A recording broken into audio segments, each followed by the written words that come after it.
So I want to go ahead and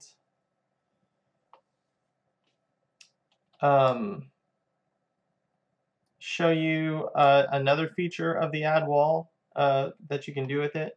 So I'm going to hit Shift A and click block wall again. This time I'm going to turn the openings off, the crenels off, and I'm going to select under wall shape, I'm going to select radial. And this creates a real cool kind of like block floor.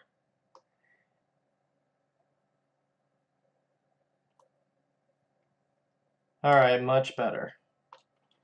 I'm going to hit 7, grab it to the middle, scale it, and I'm actually going to hit, I'm going to duplicate it, press escape to where it stays where it was, and go into front view and grab my new duplicate and bring it down a little bit. I'm going to scale it up a little bit, and I'm actually going to scale and constrain it to the z-axis to where it's a little smaller. Grab it, bring it up, and now we almost kind of got like a step effect, which you could do that several times. But I'm going to add, well, I'm going to grab the top one and the bottom one and together and join them, which is object join, and I'm going to put a bevel modifier on it to make my bricks look better. Yeah, that definitely looks a lot cooler. I'm going to bring it down just a little bit.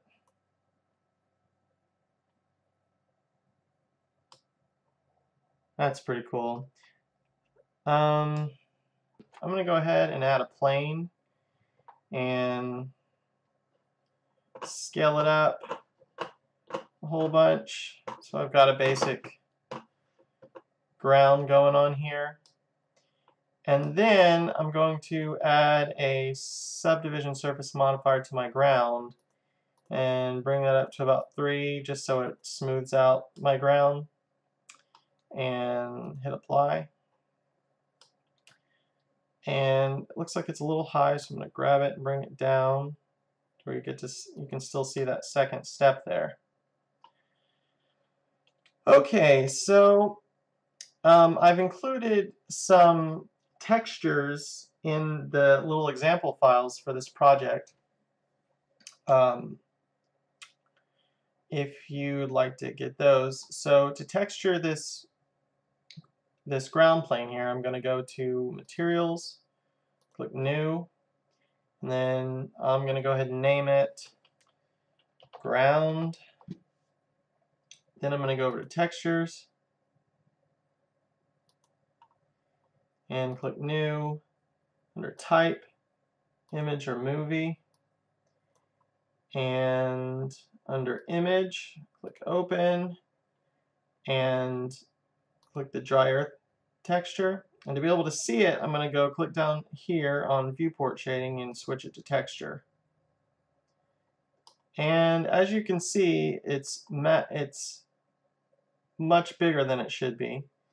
So real quickly, I'm going to collapse that image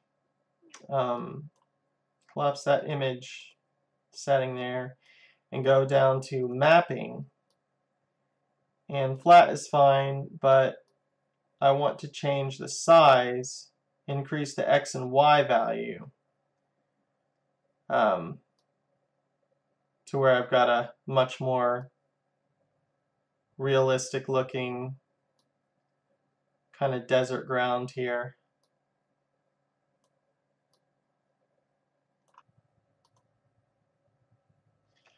Alright, so now I want to hide this ground plane for a minute. So I'm going to turn off the eye and turn off the mouse over here under my scene so it can't be selected or seen. And then I'm going to use my lasso select to grab the whole all the bits of the castle, and I'm going to join it.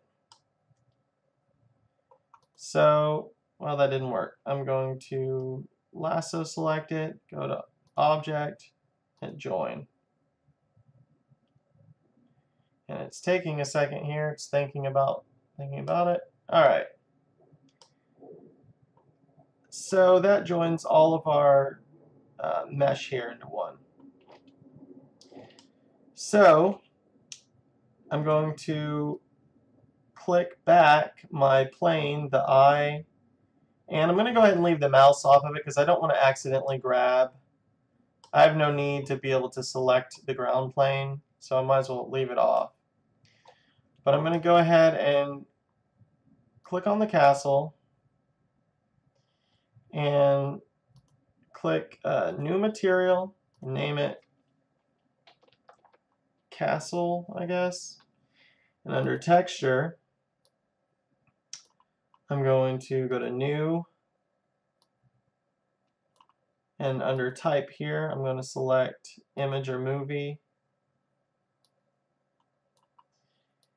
And under Image, I'm going to go to Open and select Stone. All right, like I said, this is definitely not the way you want to do this, but for a quick and dirty solution, for just these demonstration purposes, we're going to, once we have our image selected, under mapping we want to make sure that it's just set to generated, and under projection, cube, and we'll keep the size at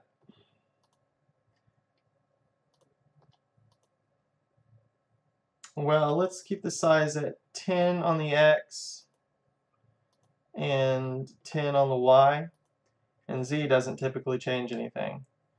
So what I want to do is take a quick little render by pressing Alt-Control-0 to change my viewport to my camera, and I'm able to control my camera by my regular navigation through Blender by having under View here, Lock Camera to View selected.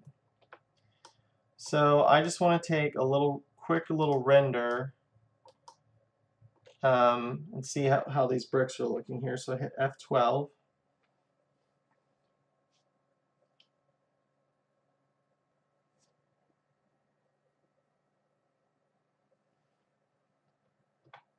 And that doesn't look too bad. I would say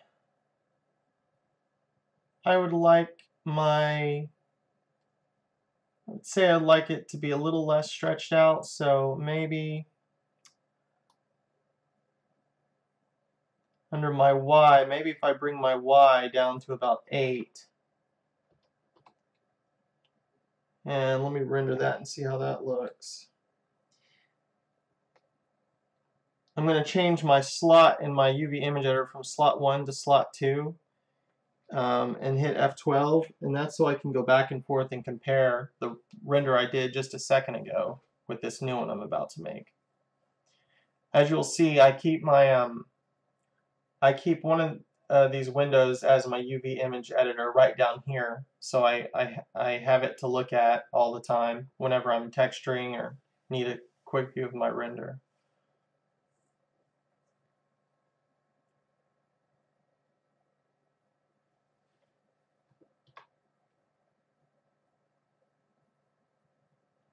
It's definitely getting there.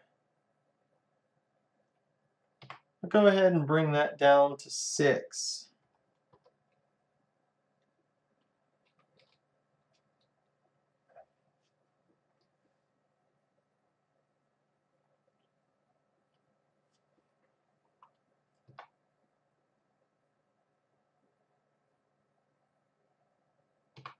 Looks like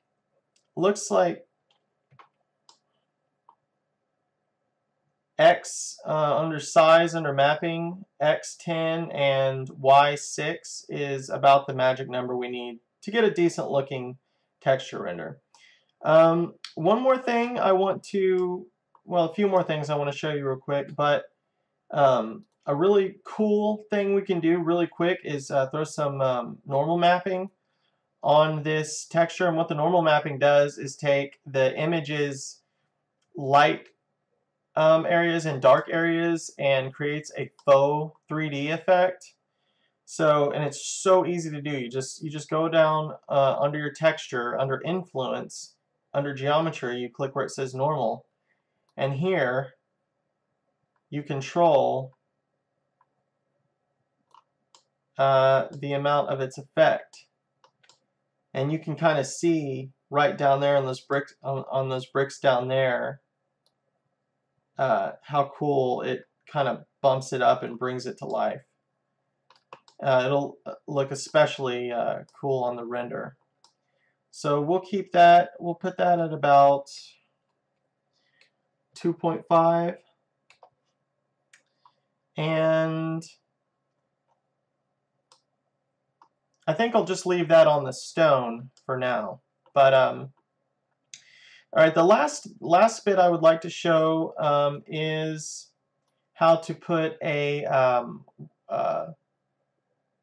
sky as our background, as a textured background. So what we want to do is make sure we're selected on the textures, and up here you see this little world icon by the material icon. We want to be selected on the world, and under here we click new, and under type,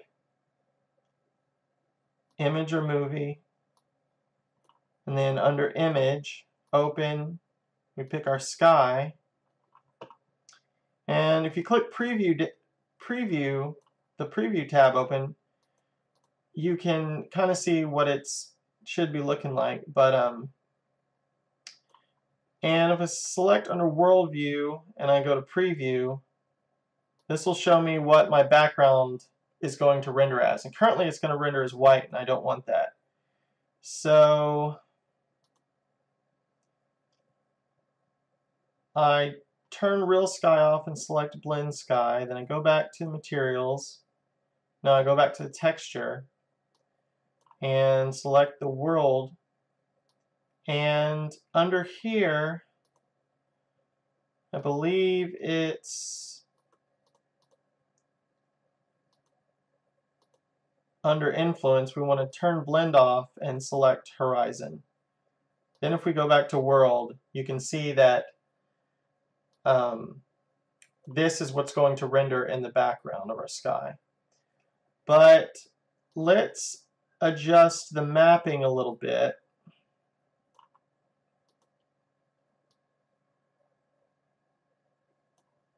And here's one of my problems. If you want to see how this texture is going to render in the background, take it off a texture and select world, and then you see if you go into your world tab over on the top here, that's what you see. This is what's going to render in all this gray area up here. But we want to be able to edit the texture while looking at it. So I'm going to change the size.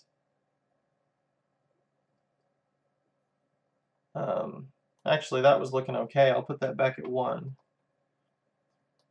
And maybe we can adjust the Y a little bit. Yeah, the Y definitely needed to come up some. It just depends on the size of your texture and the shape of your texture, but you may need to adjust the size a little bit to get the effects you want. So now that we have the bump mapping on and we have a world texture set, let me go over real quick a few basic settings for your render that might help you out. Now, depending on how advanced you are in Blender, you may not care about this at all, but some really quick, easy settings are to just make sure ambient occlusion is turned on and change it to multiply under there. Under gather, you can keep your samples at around 6. If you're going to do like a professional, really nice looking render, you'd want to bump it up to 12 or 10 or 12. But for what we're doing now, 6 is fine, and keep ray trace on. And then under your render tab, make sure anti-aliasing is on. 5 is okay for our purposes. And that's about what. Well, I do have one thing I forgot to mention is I do have a Hemi light set up, but I typically keep the eye and the arrow on it turned off so I don't have to accidentally click it or deal with it. But anyway, if you don't have a Hemi already set up in your scene, all you do is hit Shift A, come down to Lamp, hit Hemi, and you got another Hemi. Hit G to grab it, and there you go. And you can mess with its settings over here. You may want to bring the energy down. Let me drag that up. You may want to bring the energy down or whatever, but essentially for a quick job, this is really all you need. I'm going to turn that back off so I don't have to fool with it. And let's try to get one decent little render here of our little castle and our little scene. So I want to hop back into my camera view by pressing Alt-Control-0 and just adjust it a little bit till I find an angle I like. I'm a huge fan of the wide-angle lens. It just produces so much drama in a picture. So what I want to do is select camera in my scene and then select camera down here. And under the focal length, I'm going to change that to about 15, that wide 15mm lens. And it just produces so much depth and drama.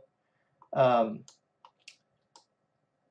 I'm going to use Shift F to kind of fly in just a little bit because scrolling back and forward is just doesn't let me get a precise of an angle as I would really like. So I'm going to use Shift F to just kind of nudge in there until I find that perfect little, there we go. I'm going to go ahead and render this by hitting F12.